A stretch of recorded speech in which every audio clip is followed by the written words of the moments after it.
Civil सेवा परीक्षा की तैयारी कर रहे मेरे प्यारे युवा मित्रों, नमस्कार।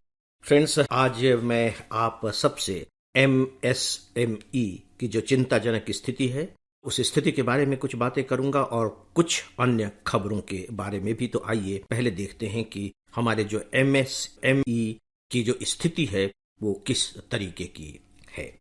एमएसएमई माइक्रो यानी कि सूक्ष्म, एस यानी कि स्मॉल, एम यानी कि मीडियम और ई यानी कि इंटरप्राइजेस यानी कि सूक्ष्म, लघु और मध्यम दर्जे के उद्योग। ये टॉपिक आपके सिलेबस का बहुत इंपॉर्टेंट टॉपिक है और आप इसका अंदाजा इसी बात से लगा सकते हैं कि सन 2023 में जो मेंस के एग्जाम हुए हैं उसका जो थर्ड पेपर है जनरल स्टडीज का, उसका जो फर्स्ट क्वेश्चन है वह इसी से संबंधित है। क्वेश्चन किस तरीके का है, मुझे लगता है कि यहां थोड़ा सा जान लेना बेहतर होगा।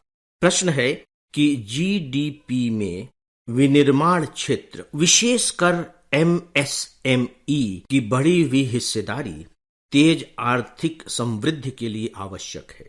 इस संबंध में सरकार की वर्तमान नीतियों पर टिप्पणी कीजिए।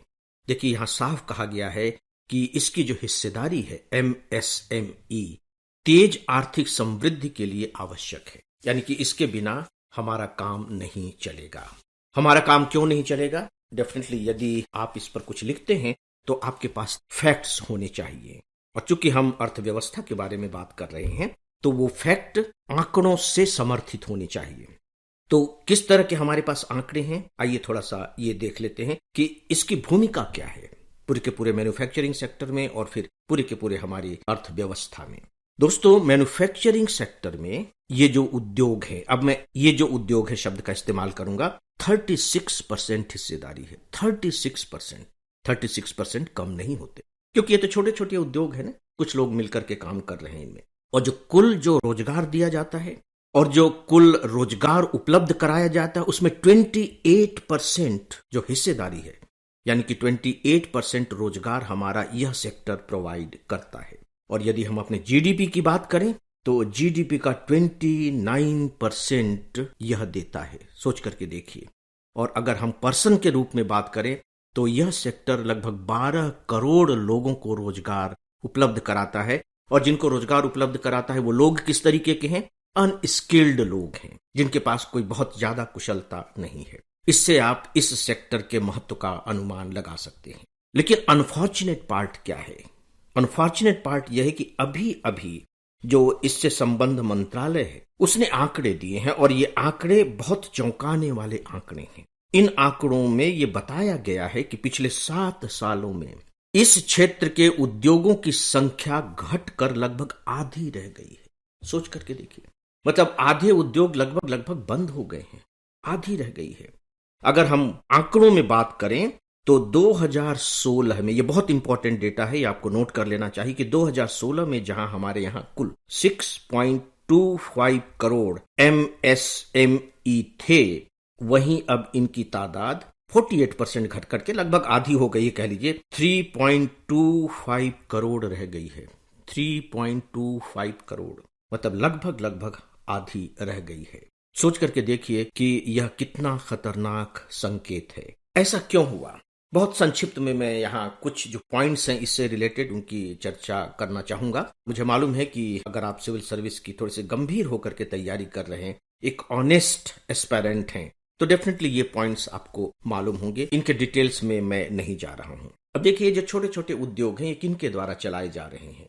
जो बहुत ज्यादा, जिन्होंने कोई एमबीए नहीं किया हुआ है, कोई बहुत उनके पास शिक्षा नहीं है ना, कुछ चीजें उन्होंने सीख ली हैं और उन्होंने उद्योग शुरू कर दिया है कुछ लोगों की मदद से, तो ये बहुत ही पढ़े लिखे और स्किल्ड लोग नहीं हैं। ऐसे लोगों को अपने सारी सर्विसेज का डॉक्यूमेंटेशन करना पड़े, जीएसटी का हिसाब रखना पड़े। सोच करके देखिए, ई कॉमर्स मार्केटिंग में घुसना पड़े, वैश्विक जो स्टैंडर्ड हैं, जो ग्लोबल स्टैंडर्ड हैं, उनके हिसाब से अगर चीजें तैयार करनी पड़े तो क्या इनके लिए संभव है?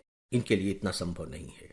और यही कारण रहा कि पिछले 7 सालों में इनकी संख्या लगातार कम होती चली जा रही है, क्योंकि जितनी भी बातें मैंने अभी आपके सामने रखी हैं वे सब पिछले 7 सालों में मार्केट में आई हैं, अर्थव्यवस्था में शामिल हुई हैं।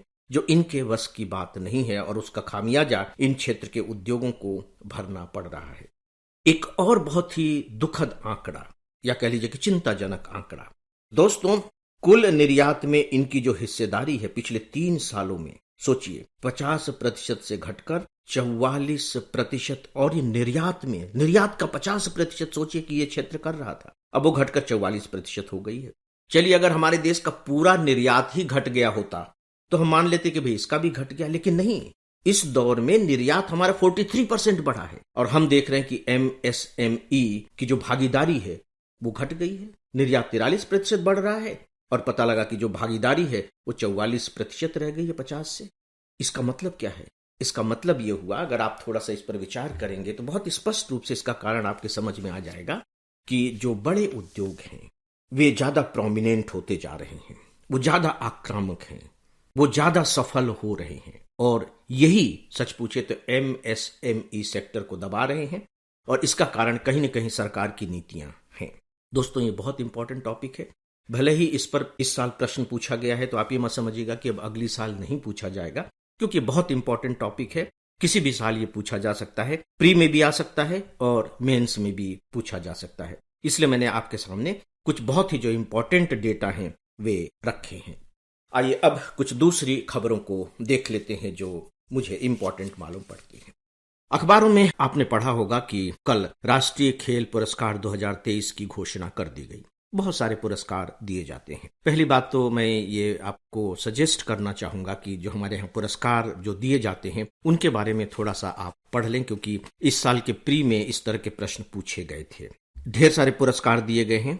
इनमें मैं जो चर्चा करने जा रहा हूं वो चर्चा कर रहा हूं मेजर ध्यानचंद खेल रत्न पुरस्कार की, क्योंकि ये हमारे देश का सर्वोच्च खेल सम्मान है। ये किनको दिया गया है बस मैं यही भर बताऊंगा। यह जो पुरस्कार है हमारे जो बैडमिंटन स्टार हैं, कह लीजिए सात्विक साई राज रंकी रेड्डी और दूसरे खिलाड़ी हैं चिराग शेट्टी। ये दोनों बैडमिंटन के खिलाड़ी हैं और इन दोनों को मेजर ध्यानचंद खेल रत्न अवार्ड देने की घोषणा की गई है। दोस्तों, मैं केवल इसी पुरस्कार के बारे में आपको बता रहा हूं। नाम बहुत से हैं, यदि आपका अपना इंटरेस्ट है तो आप उन्हें देख सकते हैं। दोस्तों, जो नेक्स्ट खबर है वह है अमेरिका के पूर्व राष्ट्रपति ट्रंप को लेकर। डोनाल्ड ट्रंप, कोलोराडो राज्य की जो सुप्रीम कोर्ट है उसने डोनाल्ड ट्रंप के चुनाव लड़ने पर प्रतिबंध लगा दिया है। आप जानते हैं कि सन 2024 में अमेरिका में राष्ट्रपति के चुनाव होने हैं। इसका मतलब है कि अब डोनाल्ड ट्रंप चुनाव नहीं लड़ सकेंगे। ऐसा क्यों किया गया है? ऐसा इसलिए किया गया है कि सन 2021 में अमेरिकी संसद पर हमला हुआ था। कोर्ट ने इन्हें उसमें शामिल पाया है और अमेरिका का जो संविधान है वो ये कहता है कि यदि कोई भी व्यक्ति संविधान का समर्थन करने की शपथ लेता है लेकिन विद्रोह में शामिल हो जाता है तो फिर वह न तो राज्यों का चुनाव लड़ पाएगा और न ही संघीय संसद का चुनाव लड़ पाएगा। इसी को आधार बना करके उन्हें अयोग्य घोषित कर दिया गया है। और महत्वपूर्ण बात यह है कि अमेरिकी इतिहास में पहली बार किसी व्यक्ति को इस संशोधन के जरिए राष्ट्रपति चुनाव लड़ने से रोका गया है। याद रखिए, किसी भी व्यक्ति को, ऐसा नहीं कि किसी पूर्व राष्ट्रपति को, किसी भी व्यक्ति को। तो चूंकि ये घटना बहुत ही महत्वपूर्ण है तो मुझे लगा कि इसके बारे में आपके पास जानकारी डेफिनेटली होनी चाहिए और ये आपके ऐसे राइटिंग में और मुख्य परीक्षा के दूसरे प्रश्नों को लिखने में भी सहायक हो सकता है। दोस्तों, संसद की क्या फिलहाल स्थिति है आप देख रहे हैं। डिस्कशन नहीं हो पा रहे हैं। सांसद या तो निलंबित किए जा रहे हैं या सांसद जो वहां डिबेट्स होती हैं उनमें भाग नहीं ले रहे हैं, संसद का बायकॉट कर रहे हैं। इस तरह की घटनाएं आप सुन रहे हैं। दरअसल मुझे लगता है कि इस पर भी आपको थोड़ा विचार करना चाहिए।